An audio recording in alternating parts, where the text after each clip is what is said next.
Good morning, everyone. We are in Perek Mem chapter 45 of Sefer Yeshayahu. We already had a little bit of a preview of what's coming, but we're stepping back this week to the right place.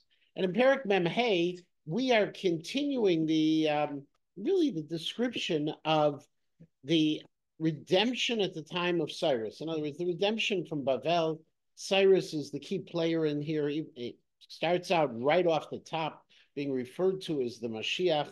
Mashiach is the anointed one, which is not necessarily the Messiah in our concept, obviously, but it would mean Mashiach is the one, as Rashi says, anytime a person rises to a position of greatness, a way of referring to them as the anointed one.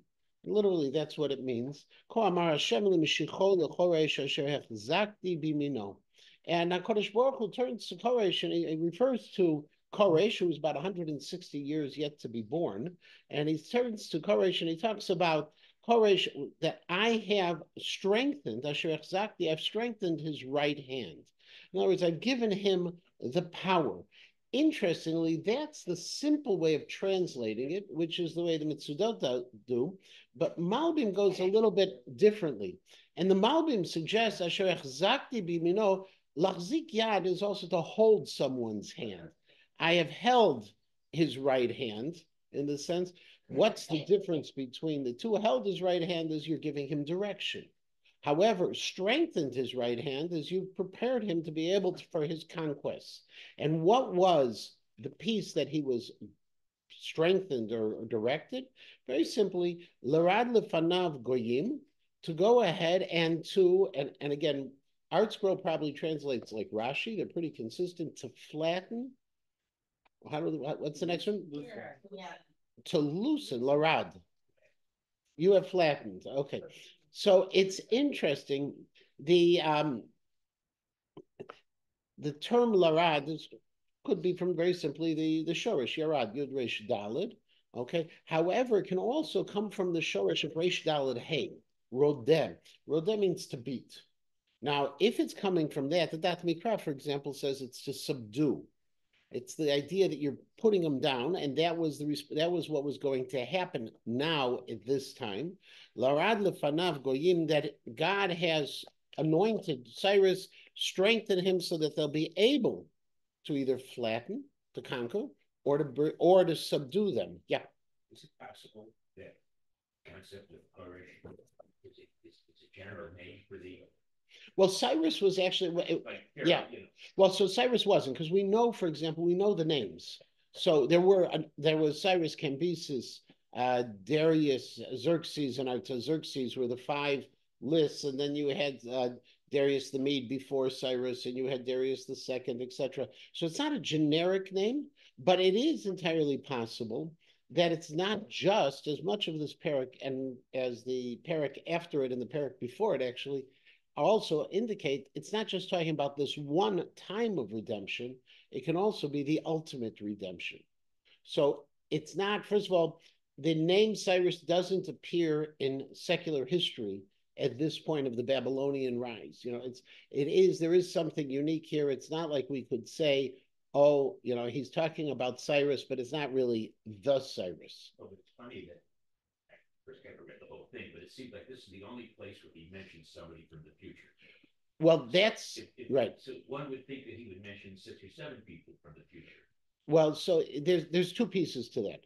One is that's what's happening here, and that's one of the great mysteries of this sefer, which caused some to suggest that it wasn't written in the future, that this section was written in the present or beyond that point, referring back to the past. We reject that. The Ibn Ezra has a little bit of a different approach to it. But the other piece of it is that he's referring to that future. That's part of the prophetic power that he has, and it's unique. And there are unique descriptions. It can have some generic pieces to it. So he's telling Cyrus, or he's prophesying about Cyrus. Cyrus is going to bring down, he's going to flatten, he's going to subjugate the rest of the nations. Umotanei melachim afateach, and he will open up the loins of kings. Now, it's a weird phrase. And Rashi takes it interesting. He says he's going to weaken What's to open the loins? Well, it's the opposite of chagirat motnaim. Sometimes you talk about a person who's ready for battle, we say he has tied on his loins. Now, what it means is, if you think about the ancient world, the way they held their swords, they had the sheath that had the sword, it was around the waist, and it had another tie on the thigh to keep that in place. And so you put your weapons on. We have it very often. You'll find in the English phrase it uses "gird your loins." Okay, to put on what it means, like you put on your belt with your weapons on. That's the simple explanation. I'm going to do the opposite. I'm going to weaken them. Rav Hirsch actually says that what we're really talking about is literally he's going to loosen the straps, of where you hold the sword. And that's what it means. Lefanav velatayim usharim liftoach lefanav velatayim usharim lo yisageru. And when Cyrus is going to war, what God is going to do is open up the doors. This case is going to be the gates of Bavel will be open. Rav Schwab talks about it, that what's happening here is that the Persian army is going to be so powerful that when the Babylonians see them advancing, they're not going to resist. And instead of being conquered immediately, they're going to open up the gates and say, we give up. Come in, do whatever you want to do. And that's his idea. Lo yisageru is both a sense of parallel. You have the doors will be open, they won't be closed. Okay. However, the Mitzudat David says, Lo yisageru means there's going to be no resistance whatsoever. The doors are going to be open. Lo yisageru, no one's going to try to close those doors. There'll be no resistance when Cyrus comes. Ani lefanecha eleh. And God says, I am going to go in front of him. Now, when God goes before you, that means you're following God in his approach. That means you're doing what God wants you to do. Vahadurim avasher. Vahadurim, Hadurim, according to Tzadzion or Rashi, they both say Hadurim comes from the concept they're going to be the crooked paths are going to be straightened.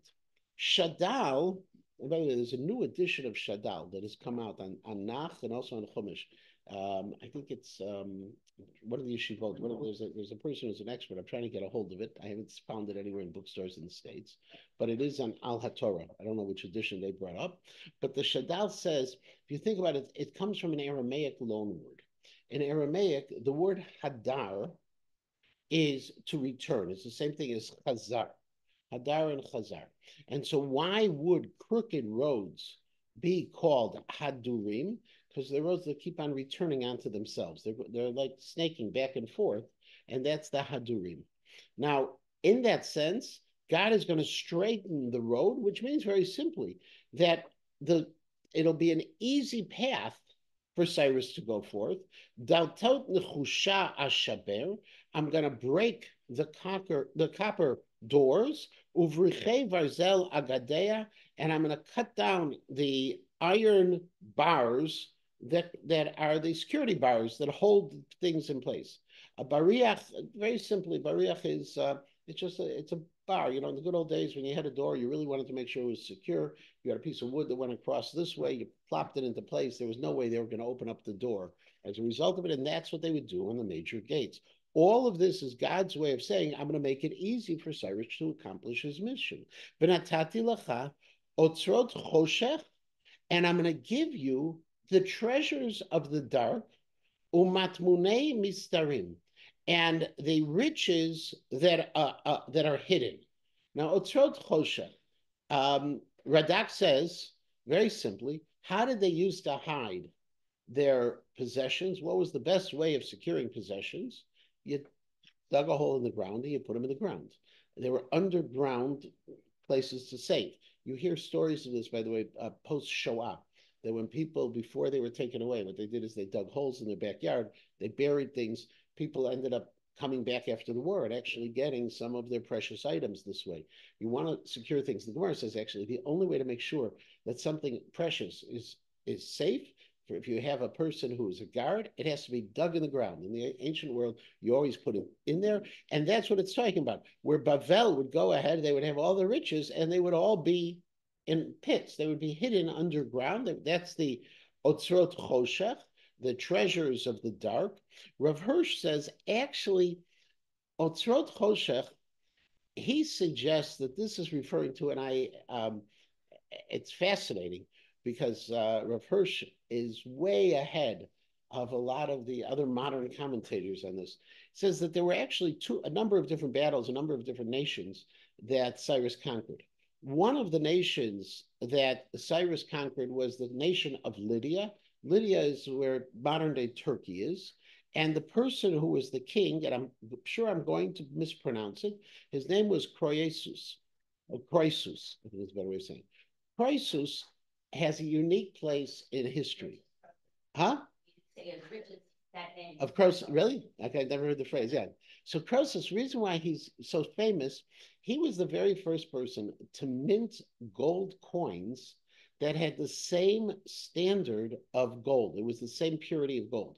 So if you knew you had one of Croesus's gold coins, it had, and you had two of them, they were the exact same value the metal itself was. And Rav Hirsch suggests that this might be, when you're talking about the Otzrot Choshech, these may have been that nation that he had conquered. It's referring to it different than the Matmunei Mistarim, the next phrase.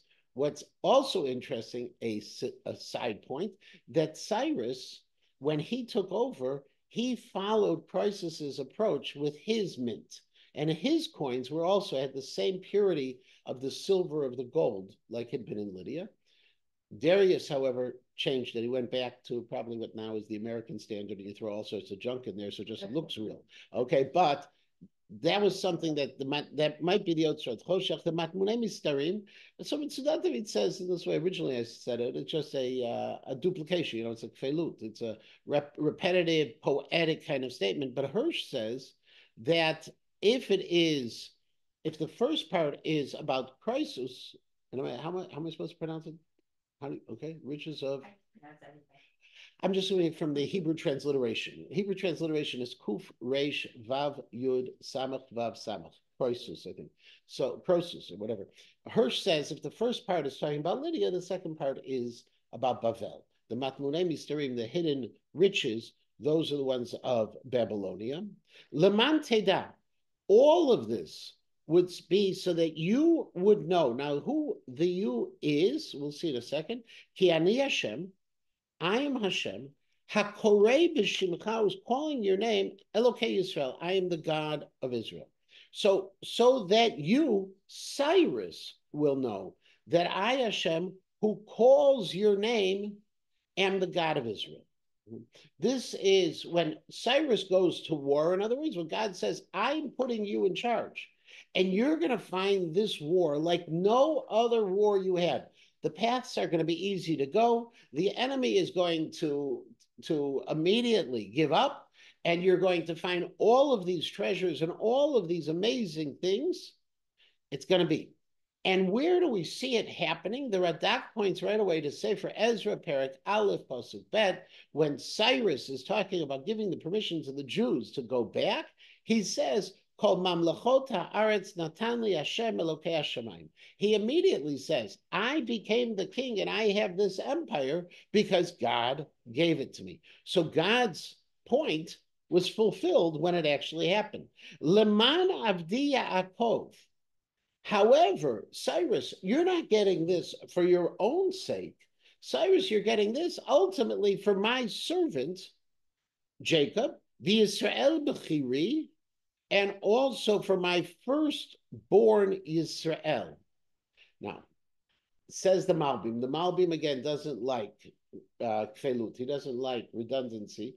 And so the Malbim says, even though Leman Avdi Yaakov, even though my servant Yaakov, the Jews who were not tzaddikim, they didn't necessarily deserve everything they got, okay? That, nevertheless, Yisrael Bechiri, they are my chosen. And so I'm going to do it for him, even though I'm going to have Cyrus go in, he's going to conquer, he's going to be able to do all of this for the Jews. And he's going to do it specifically for you Jews, and I'm going to call you out in your name, okay? I named you and you do not know me. Now, what does that mean?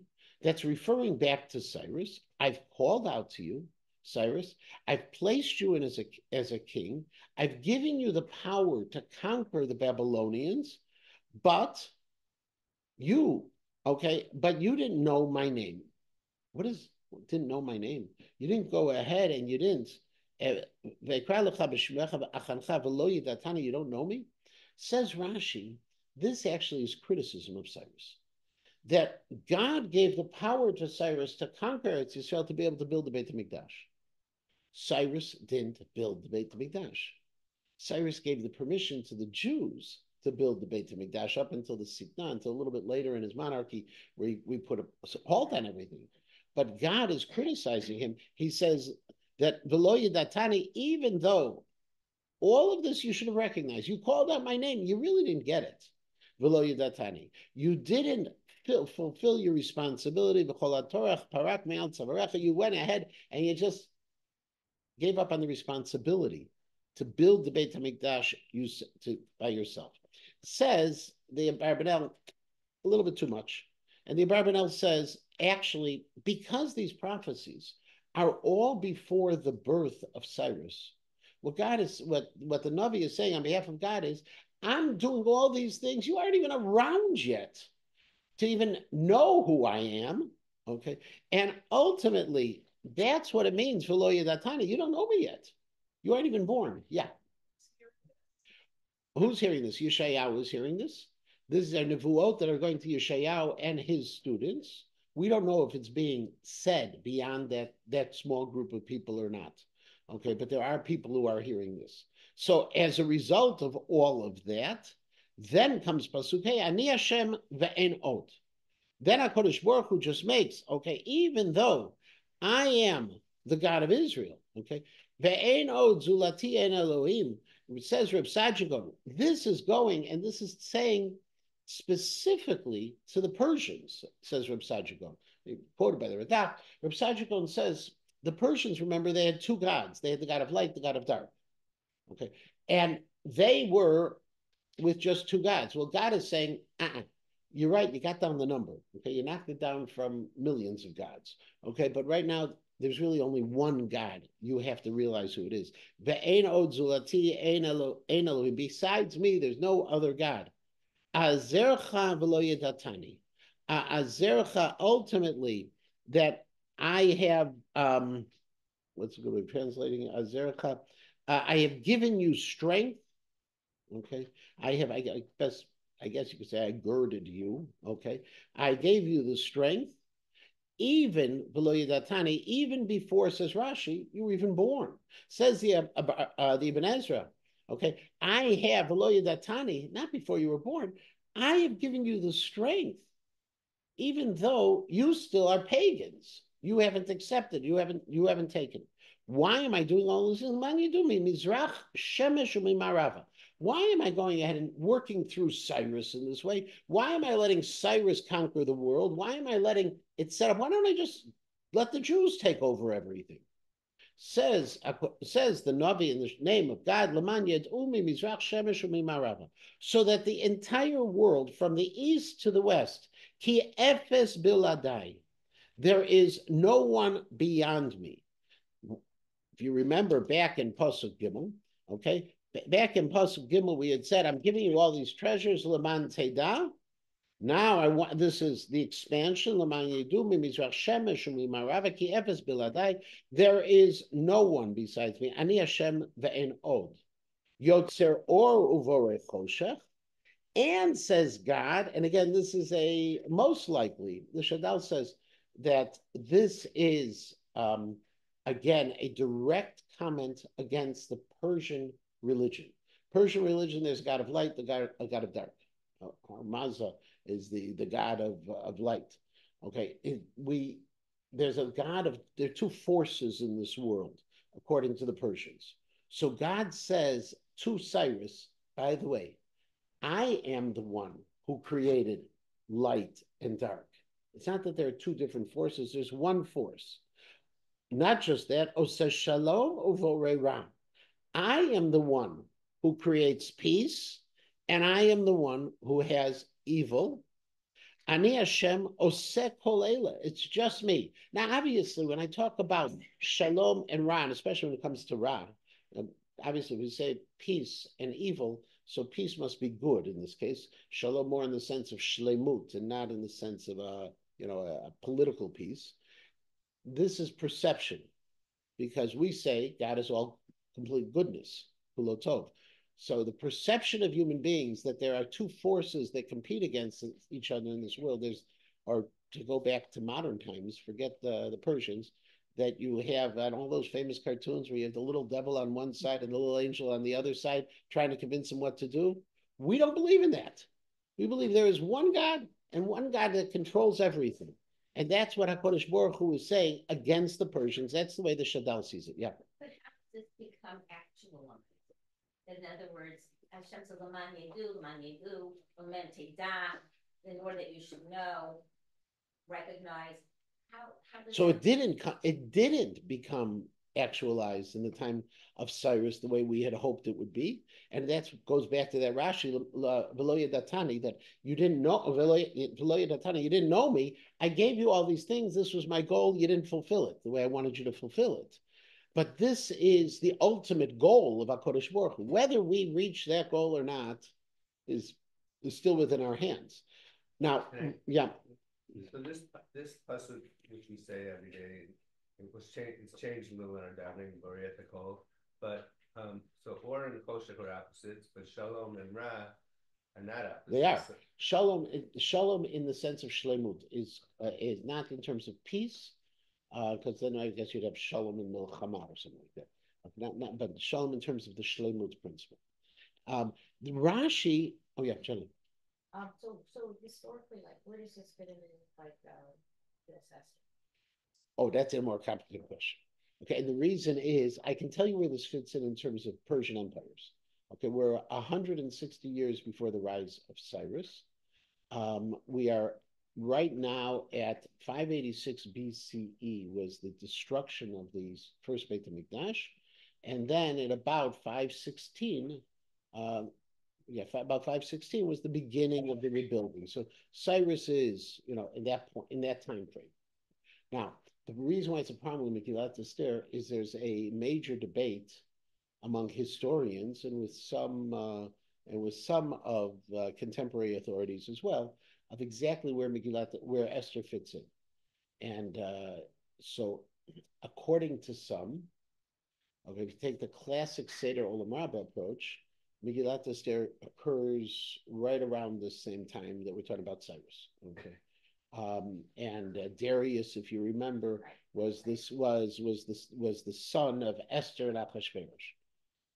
It's hard to say that. Okay, it's really hard to say that from a historical perspective. We're missing about 160 some years from the historical record.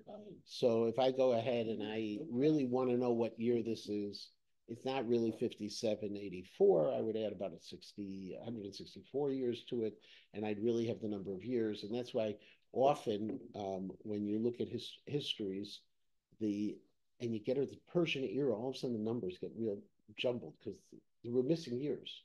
Okay, according to the counting that we're doing. It is controversial. There was a famous article by Rav Schwab, which he wrote many, many years ago, and then he sort of retracted. He called it the Sod Daniel was his article, and then he kind of, many years later, came back and said, well, you misunderstood what I wrote. Even though it was pretty clear what he wrote.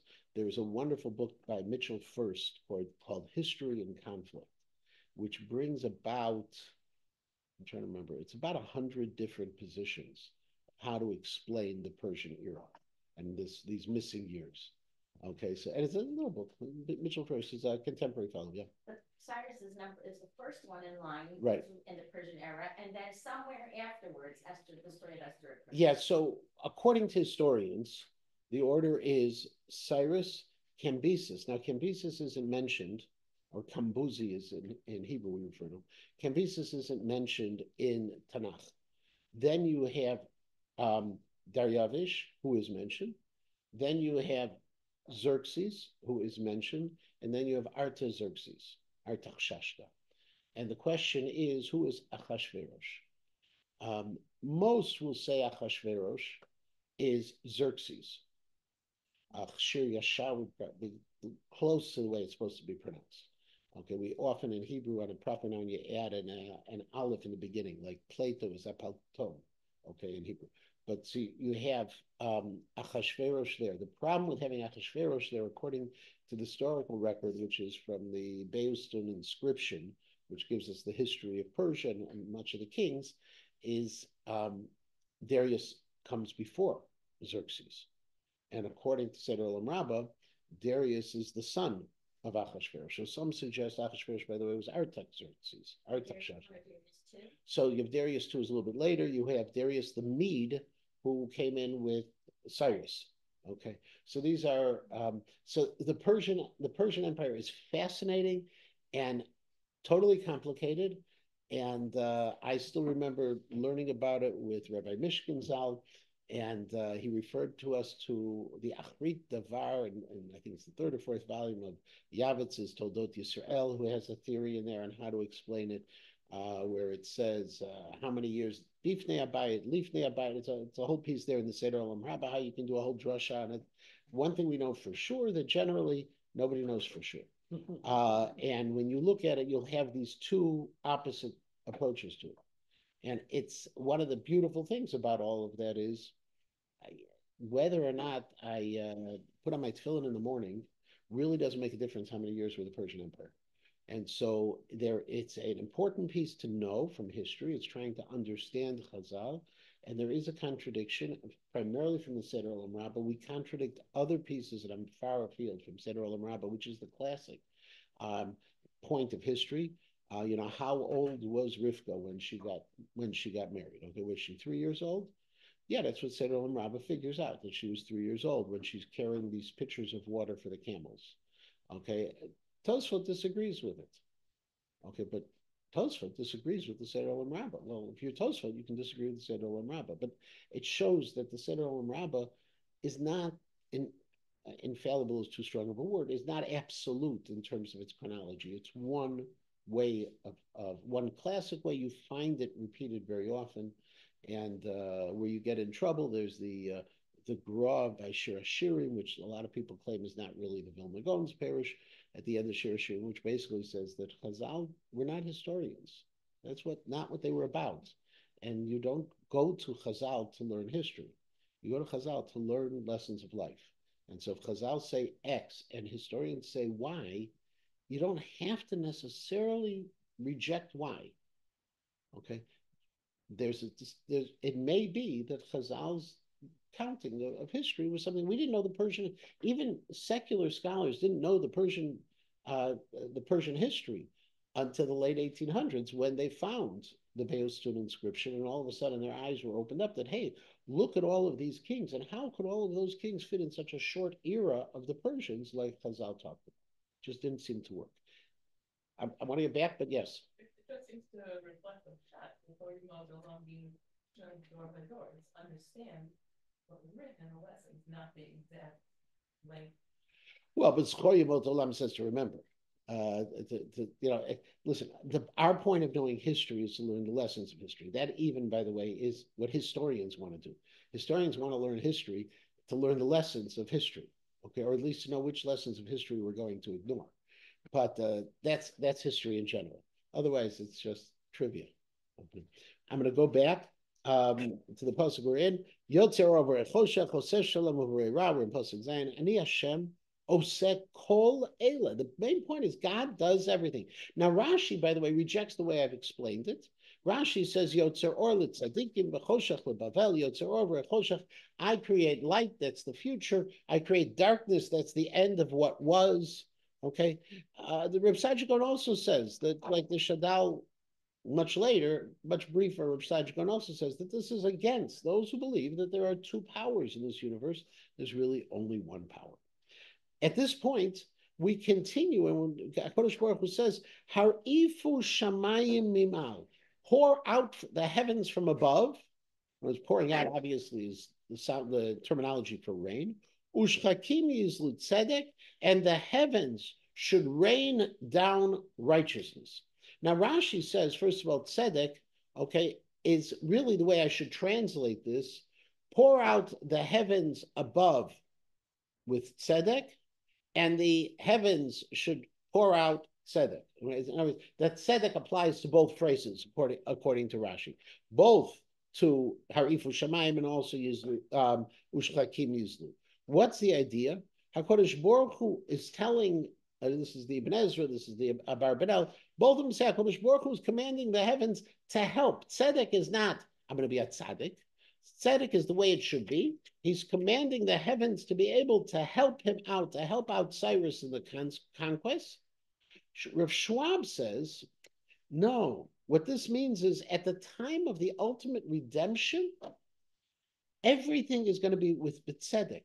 There will no longer be tzaddik viralo, rasha v'tovlo. We'll never have a situation of good things happening to bad people, bad things happening to good people. But rather, everything is going to be filled with tzedek. Good will happen to good people. Bad will happen to bad people. It will be the opposite of what's now. Tiftach eretz v'yifru yesha. The earth should open up and it will blossom. It will grow. Salvation with tzedakah. Tatzmiach yachad. They're going to come together. Ani Hashem barativ. I have created it. Now, I have created just one small little problem. Barativ is in singular. Okay, I've now, the phrase right before, I talk about Yesha and Tzedakah, salvation and righteousness. And now I say in the singular form. Okay, so the Radak says simply, I have created it. I have created Tzedek and I have created Yesha. It's like we had at the beginning of the posting, where one piece applies to two parts. But the Abarbanel says, no, I've created it. It's not really it. Remember, there's no it in Hebrew. Hebrew has masculine and feminine. It doesn't have, what's it called in grammar? Non-gender. Neutral. It doesn't have it. There's no neutral. It was well before non-gender. Neutral. It doesn't have neutral. It doesn't have neutral. Okay, you have to have something, right? So it says the Abarbanel, no, I have created him. Who's him? Cyrus. All of these things will happen because, and now I'm hitting, the apex of the whole conversation, all these things. I started with Cyrus, I'm ending. I'm referring back to Cyrus. All of these things are possible because of my decision to redeem the Jews via Cyrus. Barati, I created him. That's the Bible. In connection with human creation. Asher Baralukim Lasot. Right. Yeah. It's about Baralukim. I hear it. I'm not arguing. But the environment, yeah. No, I hear it, but the problem is, I have these competing forces. You want to have the more common use of the noun, of the verb, more common use of the verb, and I have a singular verb. And to say, like the Radak says, well, it applies to this one, and it applies to this one, it should be plural. So how do you stim? Where are you putting more emphasis on? And the Barbanel is going to look more at the singular form. We now shift for a moment. And God is going to talk for several psukim and just really blast those people who are critical of God. Okay. The ones who go ahead and say, I don't like your plan. Now, I don't like your plan. Okay. In other words, Jews were Jews back in that time also. God says this is the way we're going to do it. And people say, I got another idea. Okay. Hi, God, why don't you try this way? Okay. So he's going to do right now, and he's going to say, Hoi, Rav et Yotzro. Okay, first of all, let's go ahead and let's talk about the people. Woe unto those who are arguing with their creator. Cheresh et charshei adama. Who are these people? They're just like a little piece of pottery, a broken piece of pottery among all of the pottery of the earth. Hayomar chomer liyotzro mataseh. Would clay tell its potter what to do? The potter tells the clay what's going to happen. Okay. Ufoalcha ein yadayim lo, and with the person who is working with the worker, say ein yadayim lo. Now, what is ein yadayim lo? That you're going to say that this was created without hands. In other words, who are you to say anything? Says HaKadosh Baruch Hu. Rav et Yotzro. Now Rashi takes a piece on this. And Rashi says that this is actually referring to the Navi Chavakuk. The Navi Chavakuk was at the time of Nebuchadnezzar. He was very Nebuchadnezzar, Bavel. He was very wanted to destroy the Beit Hamikdash. Habakkuk was very critical of HaKadosh Baruch Hu. Why did he give power to the Babylonians to destroy the Beit HaMikdash? You see, right at the beginning of Habakkuk Aleph, Pasuk Bet, he's very critical. And as a result, HaKadosh Baruch Hu says, you know what, Habakkuk, I'm sorry. You don't like the way I run this world? Who are you to say anything? And this is who it's against. The Radak says that actually Ravit Yotzro is not talking about a Navi, it's talking about Belshazzar. Belshazzar, who was the last of the Babylonian kings, if you remember what he took out the Klei Mikdash, and the very next day he was assassinated. And so don't start playing with me. And in this idea again, the shard, the piece of pottery among all of the pottery of the earth, all sorts of pieces. And the Marie Krauss says, and we could go into this in great depth, but simply the Marie Krauss says, look, HaKadosh Baruch Hu created the human being from the earth, right? How can a person who's created from the earth, a part of the earth, complain to the one who takes the earth and shapes it? What should he be doing? What should he be doing? And Va'alech and Yadayim Lo, the Radak says this is just something. It's something stupid that that a creation would say, "Hey, you did this without your hands." You know, like I know what I'm doing. I'm doing it the right way. Okay, or without hands, as the Ibn Ezra says, you're doing it without power. You don't really have the control to do it. It's as if I remember many years ago that book, Why Bad Things Happen to Good People by Harold Kushner. Harold Kushner was a very wise person, a very great pastor, and a very lousy Jewish theologian. Okay, and the reason is because he didn't believe God was involved in the world. Okay, we believe God is involved in the minutia of the world. And Harold Kushner was of the school of thought. Okay, he was a Reconstructionist. He was a trained conservative. He was Reconstructionist. He was of the world of thought that said God sets things in motion. He deals with the big picture, but he lets people do what they want to do. So his thesis was, why do bad things happen to good people? Don't blame God. He's not involved. Okay, and what we say is no, God is fully involved. He has the yadayim. He's moving all the pieces here. You don't like the way he's moving it? Who are you to question God?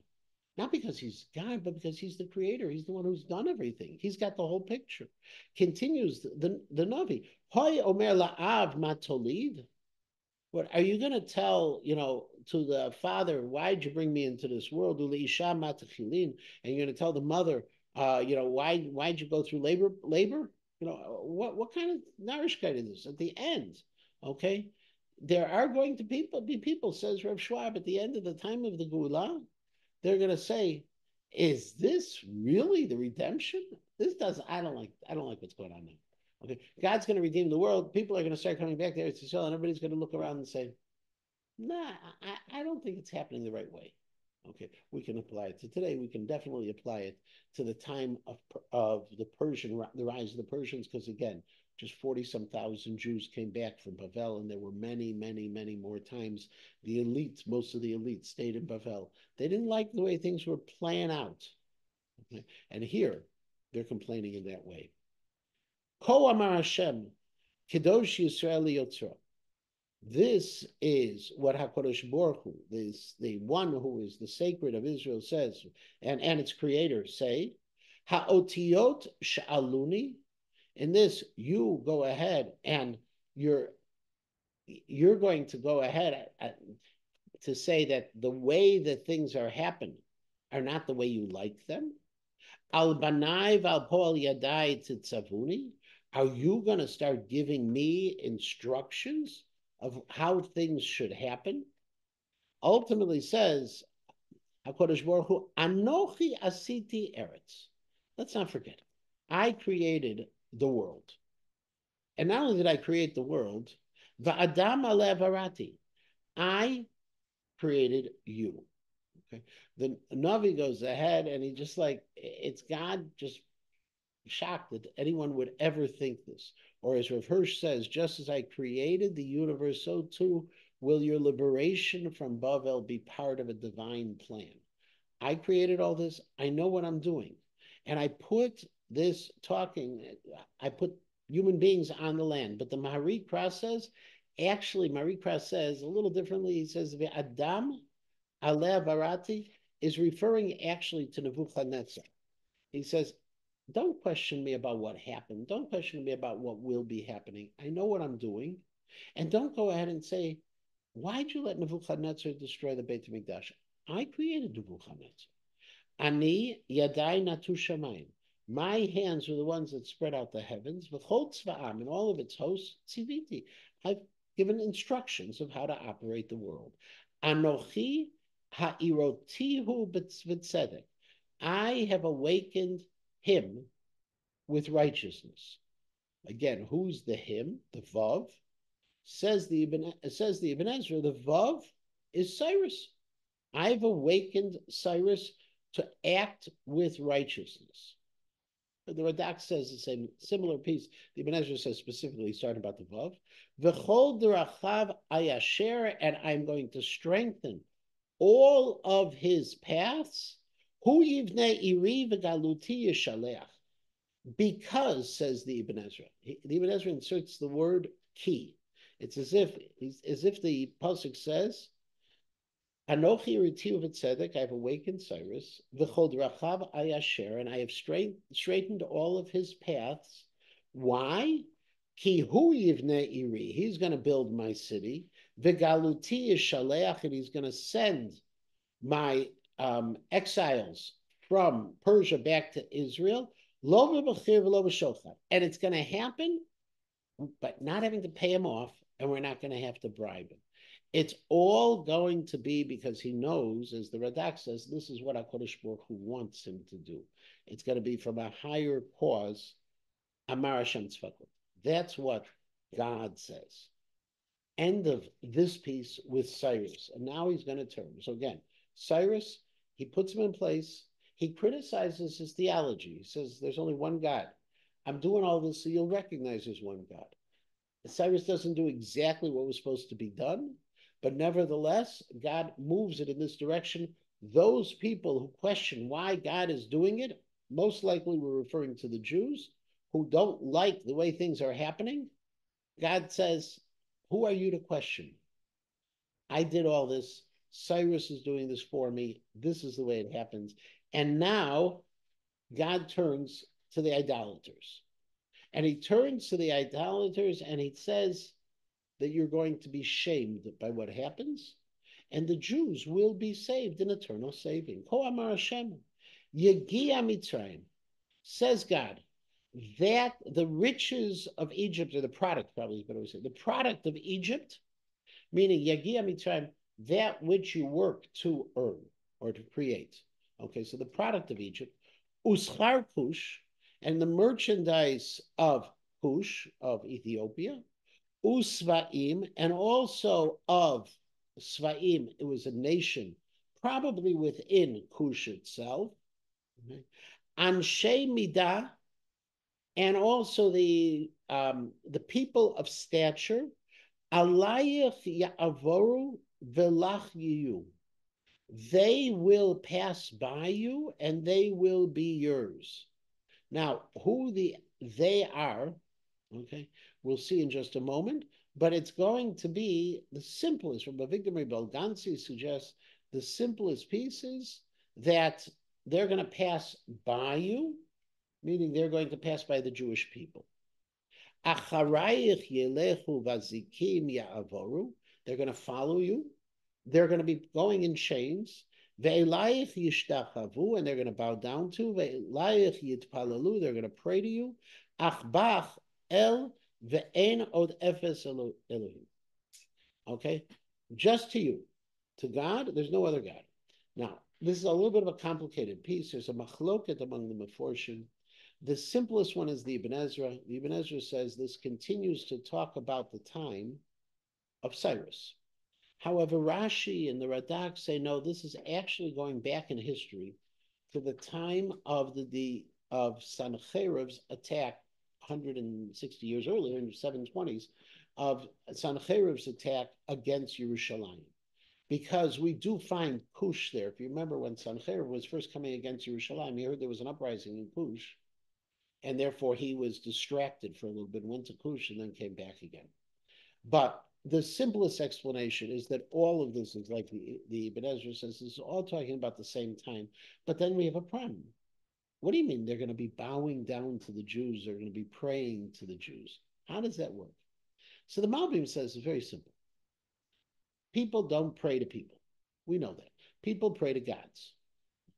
But they're going to think that since you Jews have such a relationship with God, they're going to be praying to you because of your relationship with God. It's actually somewhat like the rise actually of pagan belief. Initially, they thought the sun is an expression of God, and then they end up worshiping God. That's the Malbim's approach. Now, it is, the Shadal says no, and the Shadal says even though the beginning of the pasuk is that these people all these nations are going to pass by the Jews, this part of the pasuk is actually talking about God. Eliach yishtachavu, Eliach yitpalu. It takes a quick turn and says it's talking to God. Then achen ata kel mistater. But know, okay, know that you are a God who is hidden. Now, why are you hidden? Well, we don't. Simplest explanation. The Radak says, well, you're an invisible God. And so the nations of the world are going to recognize that you're an invisible God as opposed to everything they've had until now. However, that Rashi says no, that you're a God who has hidden himself from at that point of history so that the non-Jews could do what they wanted against the Jews. They'll begin to recognize, though, that you were God and you allowed them to do it. Ata kel mistater Elokei Yisrael Moshiach, and you are really the God who's going to be saving the Jews. Boshu v'gam nichlemu kulam. All of them will be boshu v'nichlemu. Now, busha nowadays we say is shame, and klima is disgrace. Okay, but they're pretty close in meaning. So first of all, the Malbim says, what's the difference between busha and klima? Busha is internal. I'm ashamed of what I did. Disgraced is externals to others.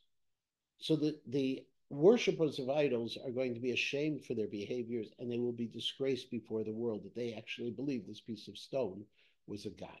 That's one way. Rav Hirsch's commentary, the translation he has is actually Boshu, which I like a little bit more, disappointed, as opposed to ashamed. Disappointed and disgraced. Why? Halchu b'klima,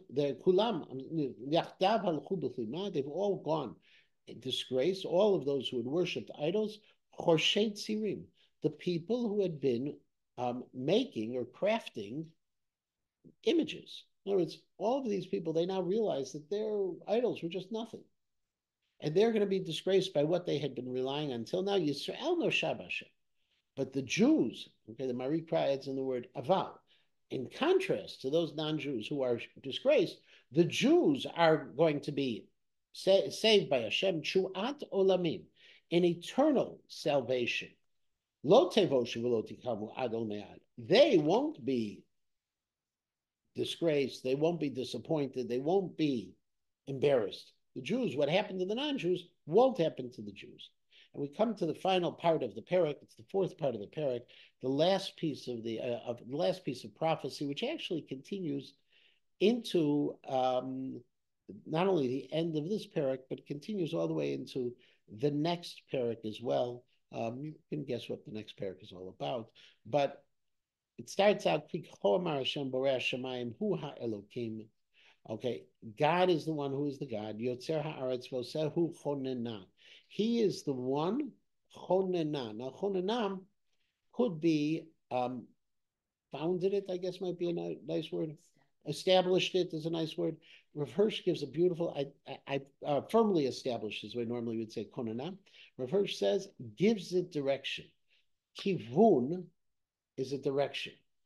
God is the one, not just who established it. That's a building concept.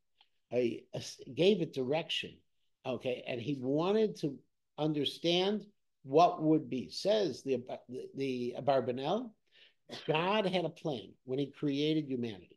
He wanted humanity to multiply and to grow and to settle the land, ultimately, so that they should fulfill their destiny for what they were created, and they would know that God is God.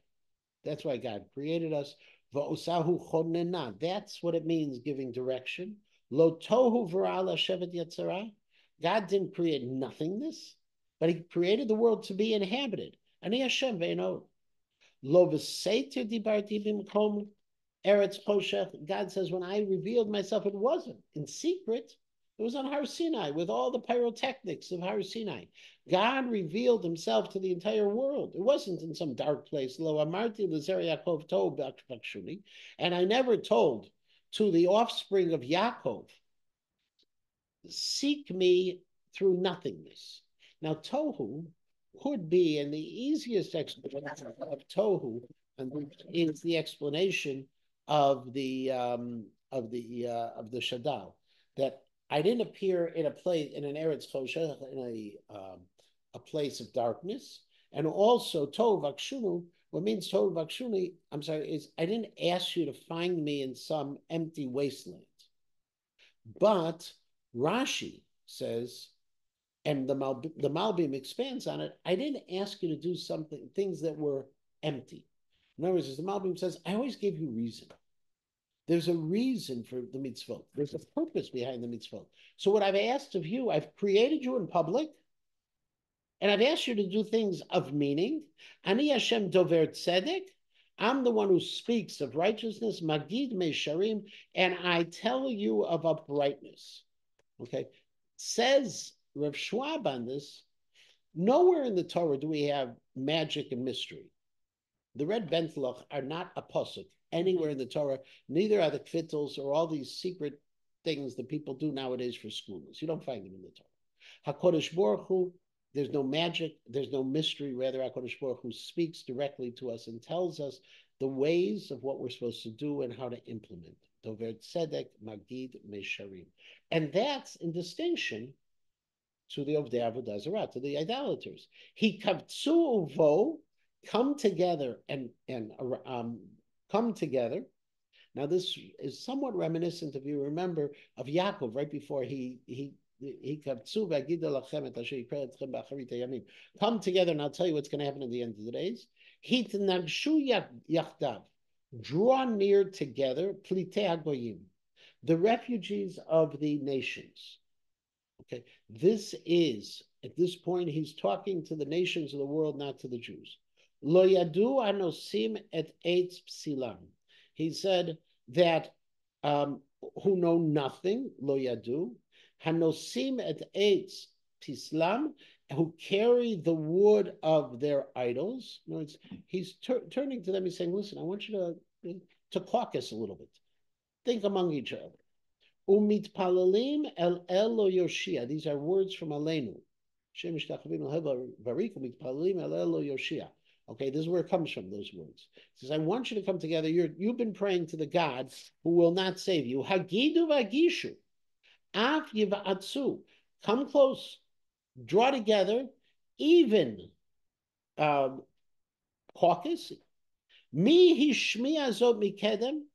Who was the one who told these things from the outset? Mi'az hegida.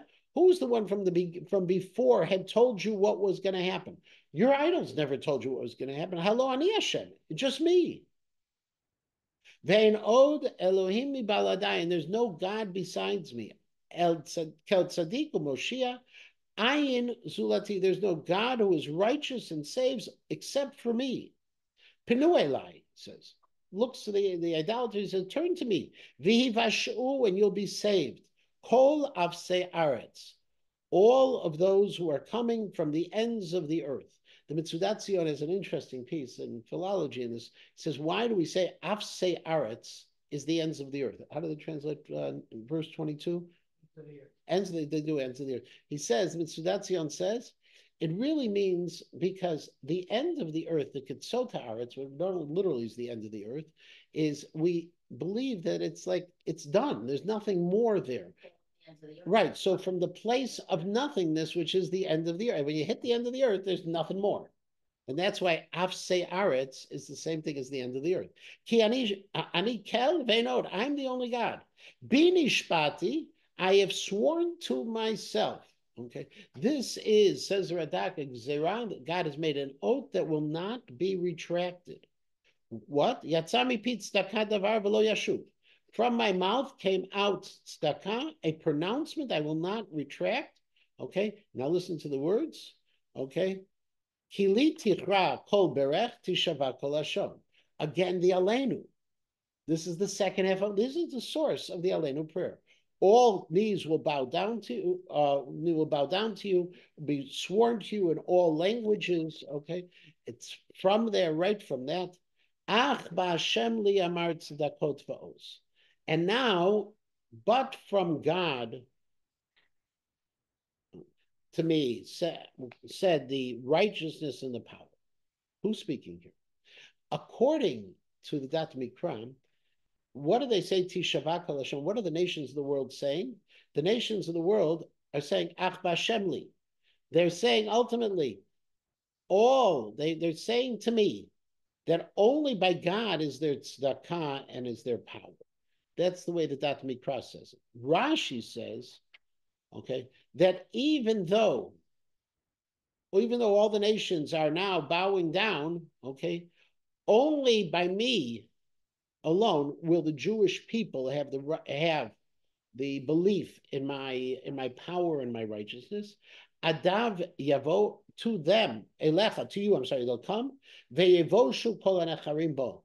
And anyone, okay, who once were angry and were fighting with God, they're going to be shamed. B'Hashem yitzdeku v'yithalelu kol zera Yisrael. In God will be justified, and they'll pride themselves, all the offspring of the Jewish people. Why? All the rest of the nations are only going to pick it up now. The Jews are going to say, as Ibn Ezra says, we believed in God all along. Hey, we got it right. We're pretty proud of ourselves. Says the Radak that the nations are going to be shamed, but the Jews will feel that their faith in God throughout the centuries has now been proven correct. And that's B'Hashem yitzdeku v'yithalelu. They're going to feel good about it. Kol Zer Yisrael. We'll stop here. Next week we'll continue with Perek Mem Zayin. We'll be back in the right place. And in Perek Mem Zayin, we're going to be talking about the Babylonian defeats. Have a wonderful day. Thank you. Thanks.